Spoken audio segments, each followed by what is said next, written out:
twitchy maybe, and then stepping away. He doesn't quite know what to do with this, but it's different than what he anticipated was happening.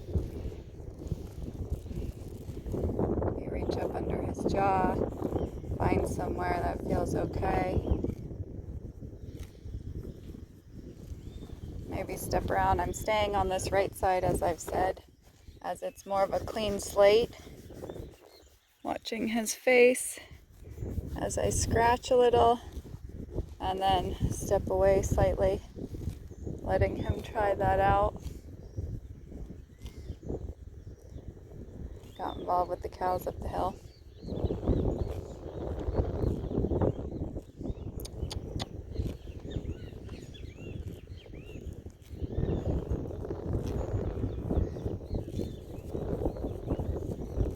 Let go of that thought. Reach up and touch his head. Everything I'm going to do is very short increments, even my body walking in to be close to him. There's a lot of pressure. All I'm trying to do is find somewhere that might feel good and then stop while it still is okay. So pressure on, pressure off. Many people touch the horse for way too long. I think we found somewhere that he might be okay with. You want this side? So when he offers, I'm going to take it. And then I'm going to stop again. I'm going to move away. People tend to want to impose because it makes the human feel better about being able to touch the horse rather than considering what is the horse experiencing when we're touching the horse.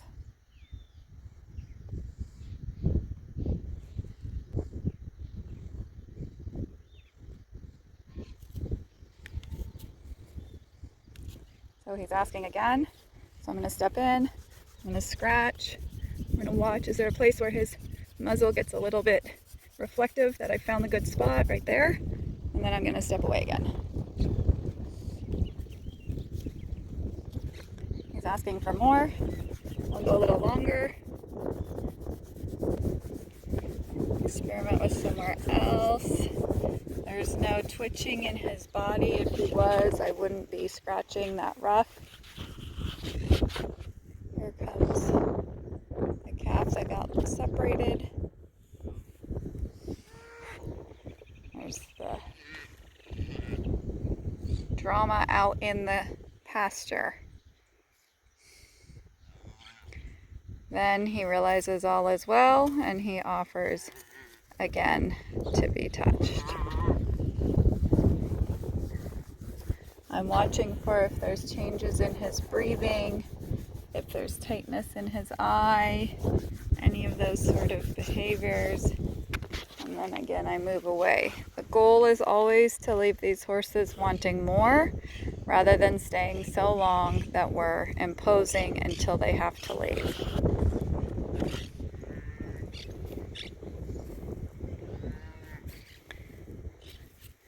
If you notice when he does come towards me to ask, it's polite and slow and thoughtful, but he doesn't look at me before he steps. So that's one of those indicators that there's still that defensiveness mentally, even though he's trying out something that, oh, there's the spot, that is feeling better.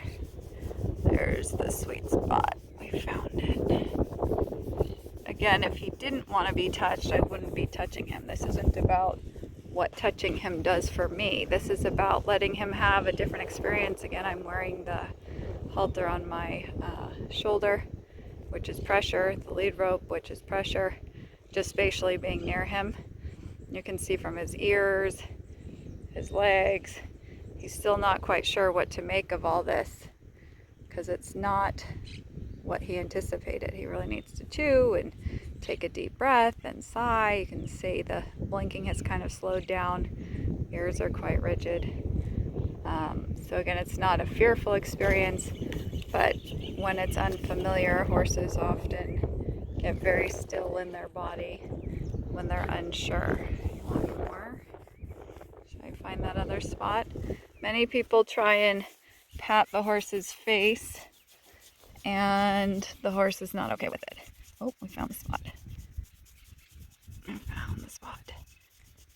Think of how many years these horses have lived anticipating being touched, that the association is fear, dominance, containment, and one day someone comes out and touches them and offers them an experience that mentally, emotionally, and physically lets them feel good. It's a big deal for them. This is not about the moment of touching this horse. This is about proving to him it will be different when he offers to trust, to try, to participate. Very curious. I found out he's 8 years old, but in my mind he acts very much maturity-wise like a 2-year-old. Coming in again as I'm walking in. One thing to notice, his skin is starting to get softer, so the tension he originally had. So even though I'm touching him, I'm feeling, we'll say, for feedback from his body as far as how he's feeling. Tension-wise, if each time he's getting softer. It's not about being able to touch the horse in this moment. It's about proving to him in all these little increments that each human experience is going to be different than what he previously. Here his head's getting even more expressive. Don't know if you can see it. It's very hard to film with one hand and scratch with the other and see the horse. Oh yes, we found the sweet spot, definitely. Step away again. The shaking off is a release of tension. The chewing is getting softer. He's getting faster. It's the first time he turned his head, even though his eyeball didn't come. Look at the mouth. He's ready. Are you ready, bud? You ready? He's very polite in his asking. There we go. There's the sweet spot. People wonder, what does it take to build up that trust? And I got a lot of comments about, why don't I use food? And if you watch horses interact with one another, they don't use food in order to communicate with one another or build trust in the herd or create a safe place in the herd. This is the first time he offered his left side. This is much harder for him. Oh, we found a good spot over here. It's the first time I've been on the left side at all, ever, because he has such a hard time scratching. And that, and then again I'll step away. It's chewing faster. Says, no, I think I want more. Come in again. Even just me walking and leaning at him, me holding the camera, me talking, everything is pressure and needs to be acknowledged. Again, I'm going to step away. There's a big sigh. Looking around, seeing the world. So the big thing about spending time with the horse is proving to him it's going to be different than what he expected. Here he slowed himself down. He didn't come in all the way. So I'm just going to give him a minute. I might walk off again. Somewhere different. Still not sure what to make of this. There was the moment he could release and come forward, so I stopped. He offered me back in on his right side.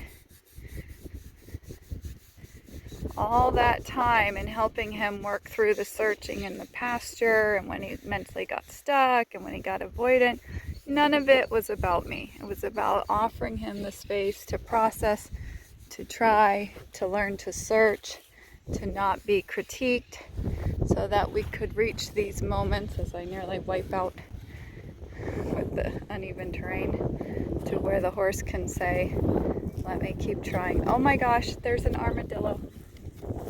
Can you see it? It's right there. I completely missed it. He's getting in the way. There it goes.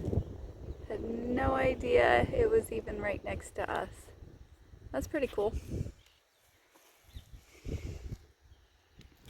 Again, stepping in, and then in a minute I'm going to wind up leaving so that we finish, as I always say, with the horse wanting more.